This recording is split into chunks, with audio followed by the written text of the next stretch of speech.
విశాఖపట్నం లింగంపల్లి విశాఖపట్నం మధ్య నడిచే జన్మభూమి ఎక్స్ప్రెస్ రైలు ఇకపై సికింద్రాబాద్ వెళ్లదు. ఈ రైలుకు సికింద్రాబాద్లో స్టాప్ను రద్దు చేశారు. ఏప్రిల్ 25 నుంచి ఇది అమల్లోకి వస్తుందని రైల్వే అధికారులు తెలిపారు. ఈ రైలును చర్లపల్లి, అమ్ముగూడ, సనత్ నగర్ మీదుగా శాశ్వత ప్రాతిపదికన దారి మళ్లిస్తున్నట్లు వెల్లడించారు.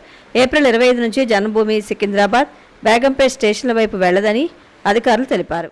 ముఖ్యమంత్రి చంద్రబాబు నాయుడు, ఉప ముఖ్యమంత్రి పవన్ కళ్యాణ్లను దూషించిన సినీ రచయిత, నటుడు పోసాని కృష్ణమురళిని కూటమి ప్రభుత్వం రాష్ట్ర వ్యాప్తంగా స్టేషన్లలో కేసులు నమోదు చేసి తిప్పిస్తూ ఉండడంతో ఆయన తీవ్రంగా ఆవేదన చెందుతున్నారు. తనకు 2 రోజుల్లో బెయిల్ ఇవ్వకపోతే ఆత్మహత్య చేసుకోక తప్పదని పోసాని కృష్ణమురళి గుంటూరు న్యాయమూర్తి వద్ద పేర్కొనడం తీవ్ర కలకలం రేపింది. వాదనల అనంతరం పోసాని నేరుగా న్యాయమూర్తితో మాట్లాడుతూ బోరును విలపించారు. తనకు 70 ఏళ్ల వయసని, విలేకరులతో మాట్లాడితేనే ఇన్ని కేసులు పెడతారని తెలియదని వాపోయారు. తాను ఎలాంటి తప్పు చేయలేదని, అయినా పబ్లిక్ ప్రాసిక్యూటర్ అన్యాయంగా వాదనలు వినిపించారని, తమ ఇద్దరికీ లై డిటెక్టర్ పరీక్షలు నిర్వహించాలని వేడుకున్నారు. దక్షిణ మధ్య railway general manager Arun Kumar Jain Vijayawada డివిజన్లోని కాకినాడ, సామర్లకోట, రాజమండ్రి, నిడదవోలు, ఏలూరు సెక్షన్ను తనిఖీ చేశారు. రాజమండ్రి స్టేషన్లోని ప్రయాణికుల సౌకర్యాలు మరియు సర్క్యులేటింగ్ ప్రాంతాన్ని ఆయన సమీక్షించారు. ఆయన సిబ్బందితో సంభాషించి అధికారులతో మరిన్ని అభివృద్ధి ప్రణాళికలపై చర్చించారు. అంతేకాకుండా గోదావరి రైల్వే వంతెనను క్షుణ్ణంగా పరిశీలించి వంతెన మరియు రైలు పట్టాల భద్రతా అంశాలను సమీక్షించారు.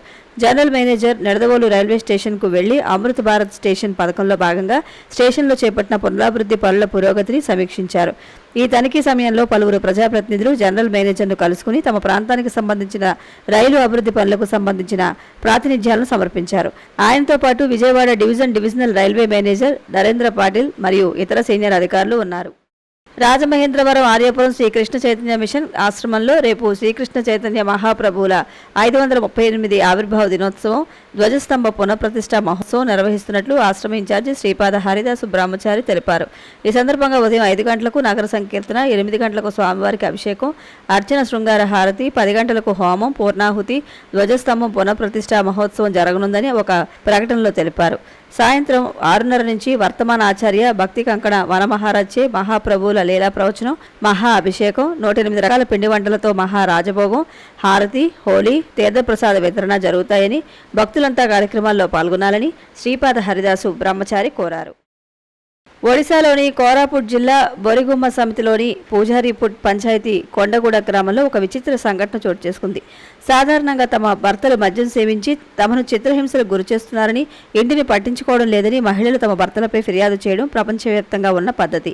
అయితే ఈ గ్రామంలో మహిళలు సారా తాగి తమను చిత్రహింసలకు గురిచేయడంతో పాటు కుటుంబాన్ని పట్టించుకోవడం లేదని వారి భర్తలు పోలీసులను ఆశ్రయించారు. సారా తయారీదారులపై చర్యలు తీసుకుని తమ కుటుంబాలను, గ్రామాన్ని రక్షించాలని పోలీసులను, అబ్కారీ అధికారులను కలిసి వేడుకున్నారు.